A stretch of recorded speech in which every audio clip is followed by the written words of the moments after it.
I'm Tracy Johnson from Cheese Needs, and welcome to This Week in Cheese. First up, it's a top tip. So it turns out if you're really enthusiastic about cheese, you can persuade cheese shops to actually mail cheese to you. La Liberté in the Lower Mainland did agree to send me their advent box. I missed their advent calendar this year because I didn't catch it in time. You have to be on top of that stuff. Anyway, I've been told that cheese advent calendars are a bit like childbirth. You need more than 1 year in between to recover. I found that not to be the case. Anyway, so I ordered this cheese advent box of 12 cheeses, and it's killing me that I can't share what I've got every day because I don't know if everybody else has started theirs already, and I don't want to ruin the surprise. And now for a farm update. This is Miss Hazel. She's Pecan's baby and she's dam raised, which means she's been raised by her mother. She's not a bottle baby, so she's not used to people, she's not used to being handled, and this is about as close as she likes to get to actual humans. And we finally got our snow. It looks really pretty where I live right now. Prince George is a beautiful part of British Columbia, and if you get a chance to visit, you definitely should. It's great in the summer, but I think it really comes into its own in the winter. Do pop your studded tyres on though.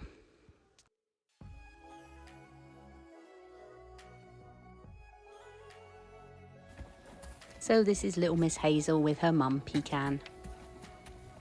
And our ever-present Buck, who is getting very friendly with just about everybody. Black and white one, of course, is Sarah Jane. And there is Willow. And the little black one, that's my Ebony. You can spot Ebony because she has a little goat stuck to the side of her in white.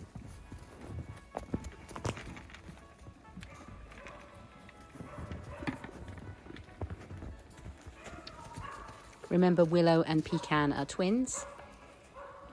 But the little brown baby who looks like it could be Willow's is actually Pecan's. The brown genes must have skipped a step.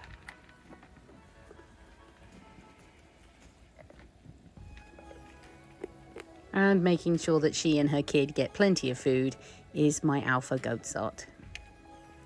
This is little Harmony. Harmony is so fluffy. She's just so soft. Let's eat some cheese.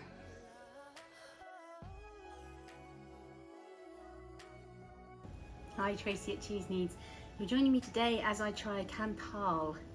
This is an AOC cheese, so Appellation d'Origine Controlata, which I'm butchering, I know, but it means it's a protected designation of origin cheese. Now, this piece, unfortunately, was a little beaten in my suitcase on the way home from Vancouver. This is an aged raw milk French cheese, and it got smushed. Mea culpa. What I'm going to do is I'm going to try a piece from the nose, a piece from the middle, and a piece right towards the rind. Oh boy, did I pick the wrong knife for this. Okay, you can see inside that's really quite solid. There's some white mold growth on this piece, which should not be there. Why are we tasting different pieces across the length of the cheese?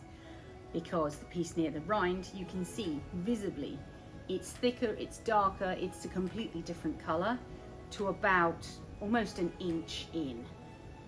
When you compare this to this, it's really very evident that it's a completely different color. This is raw milk and it's natural rind, as you can tell.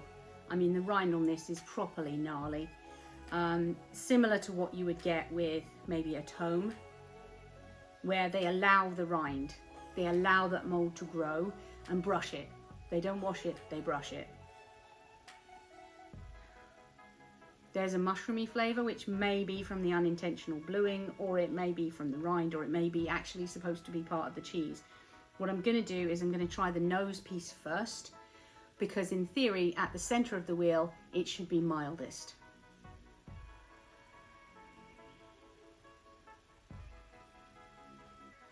So initially there's a strong grass, hay kind of flavor. And then it rounds out, the salt kicks in. And you can taste the salt, and then the texture of the paste is kind of almost breaks down into granular, and then that melts. There's definitely a savory aspect to this. There is an umami.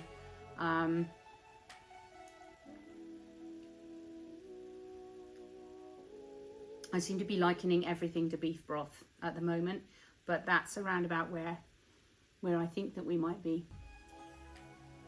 The texture is actually really quite fun. I love the way that it becomes granular when you chew, and as soon as it hits the tongue, it's creamy, and that's really nice. I like that. That's really surprising. The flavor, yeah, the salt is quite high on this one, higher than I would expect. No bitterness, no sour. Some sweet, there is some sweet flavor in there, tending towards sort of condensed milk.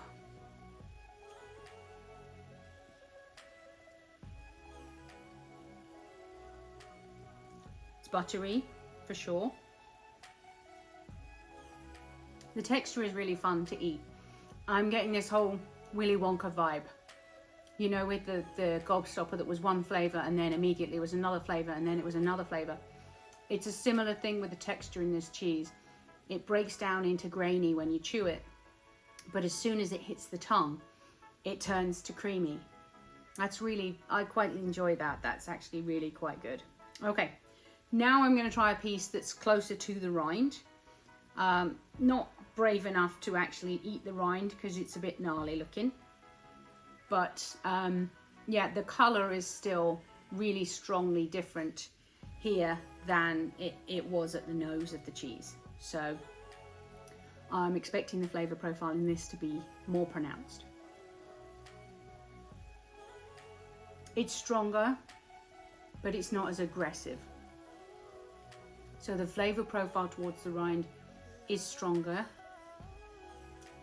more aromatic as well.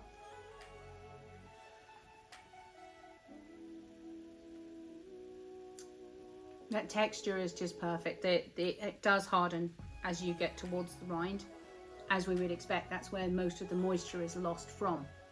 So it is harder, you have to chew it more, but then it breaks down into those little grains, and then it breaks down into the creamy finish. Cracking cheese, really, really nice. Really, really good.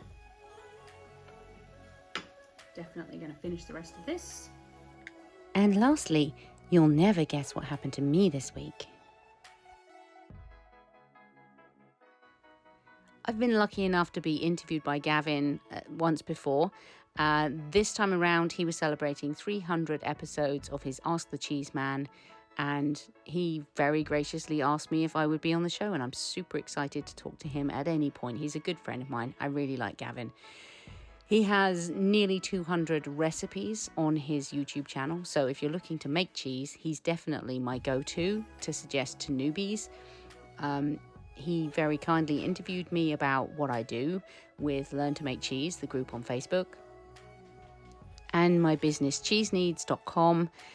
He has his own business, littlegreenworkshops.com.au, which is based in Australia. So if you happen to be on the other side of the planet, buy your stuff from him. Absolutely.